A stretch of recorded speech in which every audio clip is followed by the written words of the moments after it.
Welcome back to part 2 of our RPA Webinar Series. I'm Khaleesi Trenadu here at EnterBridge Technologies. I'm Stuart, a member of the RPA team here at EnterBridge.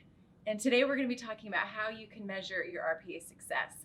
A lot of companies that reach out to us think that they have started automation and they have started that journey, but once we kind of dive into it and talk to them more about it, they realize that maybe automation is not working as well as it could be. So how can companies measure their RPA success? Yeah, so there's kind of 3 big reasons you should start measuring automation, your automation program. The first is just so that you can show value. When we invest in things, we want to know that we're getting the most for our investment. And by having benchmarks that you can measure against, you know that you're getting the most out of your automation program. The second thing is so that you can adjust where needed. When we set goals, it helps us kind of chart a path forward. And so if we're not reaching the goals that we've set, if we're not getting the value that we want, we can adjust and make changes to recoup the value that we set out to create. And finally, you should have a plan for measuring RPA success so that you know what you want to get out of your automation program. Every company is different, but there's 3 broad categories that people hope to gain by engaging in robotic process automation. The first is to recoup return on investment, so to actually increase revenue or increase productivity, save money, increase the hours that their employees have available to do more meaningful tasks. The second is to increase compliance, right? Remove compliance issues. And the third broad category is to increase employee satisfaction, which leads to more retention and less turnover.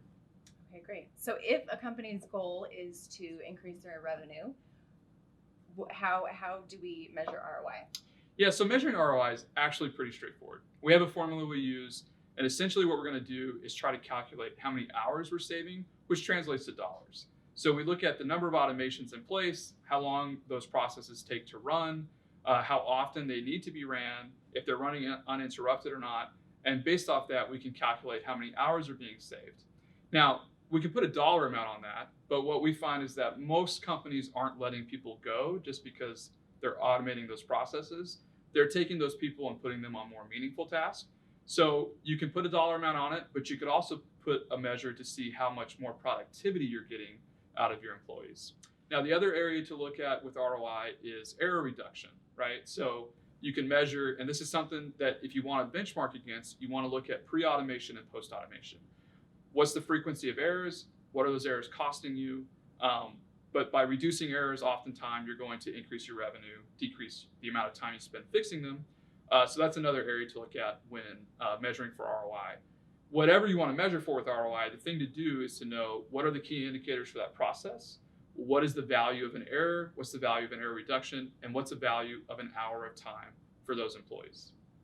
Okay. What about compliance? Talk a little bit about compliance. So compliance is almost always like a top priority, right?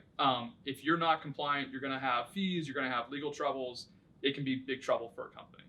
So most of the companies we work with when they first start, the reason they're starting RPA is because of compliance issues.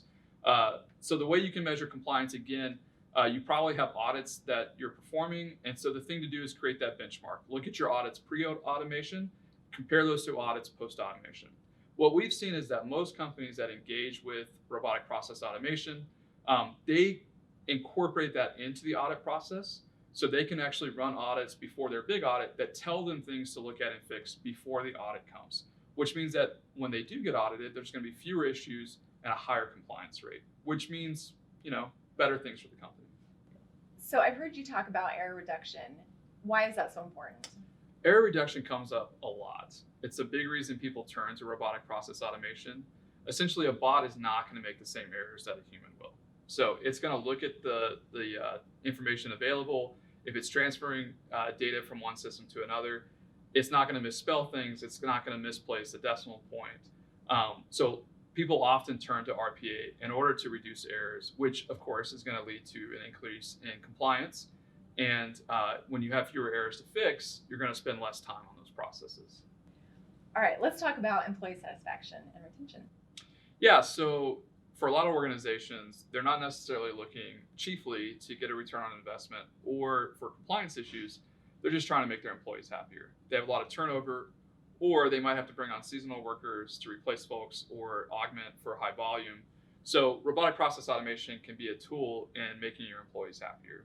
The way to measure that is, of course, to start with a benchmark. So make sure that and your company probably already does this, but have some surveys that, ask your employees, are they happy with their work?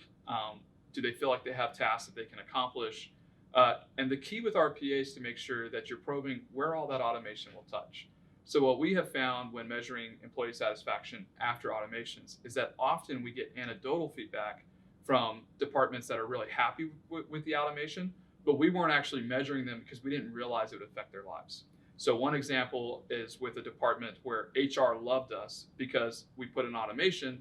When they had summer volume, they didn't have to bring on seasonal workers. It meant less time for them training, less time going through the onboarding and offboarding process, less turnover in the long run. So they were super happy that automation took place, but we didn't capture that in our benchmark because we didn't realize it would affect that department. So really think through who all is going to be touched by this automation, and then send out your surveys, create your benchmark, then follow up to show the results. Okay, great. So we can measure ROI, we can measure employee satisfaction, we can measure error reduction. So, but overall, how can you tell that RPA is working for you? Yeah, so we know a automation program is successful at a company if when we come in, we see that automation is spreading.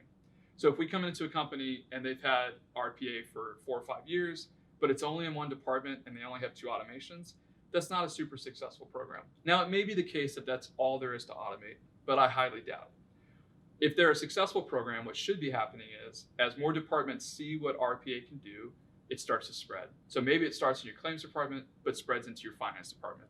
And from there, you're using it to do billing or even customer service. The more RPA spreads, the more successful we feel like that program is. All right, so if someone is just starting out with RPA, how do they put that into practice? Yeah, so there's a few things that I would suggest. The first thing would be to put someone in charge of RPA at your organization. Or if possible, a much better practice is to put a group of people in charge. Typically, we call this a center of excellence. Those individuals can be, key stakeholders in your organization. They can be department heads, business process owners. They can even just be, folks at your company that have really fallen in love with RPA and the possibilities there. What they want to do is basically set out and go through the things we've talked about today and decide what's most important in their automation plans. So if it's ROI, that may lead you down a slightly different path than if your main goal is compliance or employee retention and satisfaction.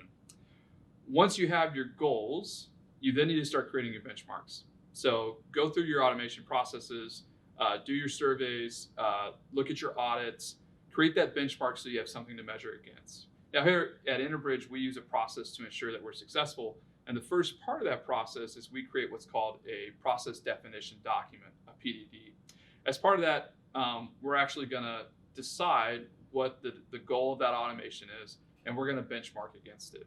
So once you finish your automation and you put it in place, the next step is to start measuring the success of that automation right away. Once you have some results, don't be scared to look at them. If the results aren't good, that's an indication that you need to go back and make some adjustments. If the results are great, then the next step is to start sharing them. So automation really takes off when people understand what's possible, and almost anything is possible. And 2, that the implications can have real value for the company. So what that center of excellence needs to do is they need to start sharing the automation and the success that you've had with the other department heads, with other key stakeholders in the company. Finally, and this is just kind of an add-on, be flexible. Be willing to change as new information comes in. So we've done this several times. We came into a company that had started RPA and they were about ready to hang up on it. They had picked a process that, in retrospect, was pretty complicated and kind of a tough one to start with. And as they went through that, they realized that they had completed the automation, but a year later, it was very rarely running through itself without being interrupted. There's a lot of exceptions involved. So we came in, we looked at the automation, we looked at the goals were for that automation, and we realized that we could fix this automation for them, but with the amount of time and effort involved, we're not sure it was the best use of their resources. In that process, though, we identified a different process that we realized we could automate rather quickly. And so understanding that their goal was to recoup their investment, we were able to automate this other process and recoup that investment much quicker. So be willing to be flexible And if you need help with those things, I definitely suggest finding a partner that knows what they're talking about. And EnterBridge is great for that. All right, thanks, Stuart, for answering those questions about how to measure RPA success. And thank all of you for joining us today. Next month, we'll be talking with a client about their success story. And if you have any questions or need more information, you can contact us on our website at enterbridgerpa.com. And have a great day.